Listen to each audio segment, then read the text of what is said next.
आज के इस वीडियो में हम बात करेंगे उन 4 बड़ी खबरों की जो 7 मई 2025 को भारतीय शेयर बाजार में छाई रहीं। टाटा मोटर्स का शेयर 4% तक उछला। निफ्टी ऑटो इंडेक्स में 1.66% की बढ़त देखी गई। बीएसई ने रिकॉर्ड मुनाफा दर्ज किया और पेटीएम ने अपने तिमाही नतीजे पेश किए। तो चलिए शुरू करते हैं। टाटा मोटर्स के शेयरों में 4% की तेजी देखी गई, जब कंपनी के शेयरधारकों ने उसके वाणिज्यिक वाहन और यात्री वाहन व्यवसायों को अलग अलग सूचीबद्ध कंपनियों में विभाजित करने की योजना को मंजूरी दी। इस विभाजन से दोनों व्यवसायों को अपने अपने क्षेत्रों में स्वतंत्र रूप से विकास करने का अवसर मिलेगा। यात्री वाहन व्यवसाय में जैगुआर लैंड रोवर और इलेक्ट्रिक वाहन शामिल हैं, जो उच्च मूल्यांकन प्राप्त कर सकते हैं। इसके अलावा भारत और ब्रिटेन के बीच हुए मुक्त व्यापार समझौते के तहत ब्रिटेन से आयातित कारों पर शुल्क 100% से घटाकर 10% कर दिया गया है, जिससे जैगुआर लैंड रोवर की भारत में बिक्री बढ़ने की संभावना है। निफ्टी ऑटो इंडेक्स में 1.66% की बढ़त देखी गई, जो ओंटो सेक्टर में सकारात्मक भावना को दर्शाता है।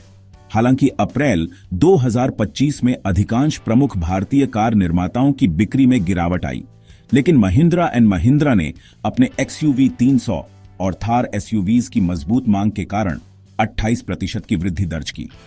मारुति सुजुकी की बिक्री में 0.6% की मामूली वृद्धि हुई, जबकि Hyundai और टाटा मोटर्स की बिक्री में क्रमशः 11.6% और 5.1% की गिरावट देखी गई।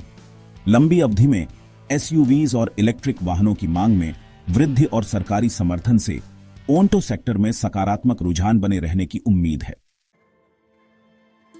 बॉम्बे स्टॉक एक्सचेंज BSE ने जनवरी-मार्च 2025 तिमाही में 493 करोड़ रुपए का शुद्ध लाभ दर्ज किया, जो पिछले वर्ष की समान तिमाही की तुलना में 364% की वृद्धि है।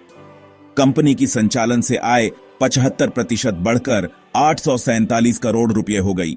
BSE ने 23 रुपये प्रति शेयर का अंतिम लाभांश घोषित किया, जिसमें 5 रुपये का विशेष लाभांश शामिल है। इस मजबूत वित्तीय प्रदर्शन के कारण BSE के शेयरों में 9% की वृद्धि देखी गई। पेटीएम की मूल कंपनी 197 कम्युनिकेशंस ने चौथी तिमाही वित्त वर्ष 2025 में 539.8 करोड़ रुपए का शुद्ध घाटा दर्ज किया, जो पिछली तिमाही के 208.3 करोड़ रुपए के घाटे से अधिक है। यह वृद्धि मुख्य रूप से 492 करोड़ रुपए के एकमुश्त ESOP खर्च के कारण हुई। हालांकि इस खर्च को छोड़कर कंपनी का समायोजित घाटा 93 करोड़ रुपए रहा, जो पिछली तिमाही से कम है। संचालन से आय 4.6% बढ़कर 1911.5 करोड़ रुपए हो गई और वित्तीय सेवाओं से आय में 9% की वृद्धि हुई। कंपनी के पास 12,809 करोड़ रुपए की नकद शेष राशि है और वह चौथी तिमाही वित्त वर्ष 2026 तक EBITDA स्तर पर लाभप्रदता प्राप्त करने का लक्ष्य रखती है।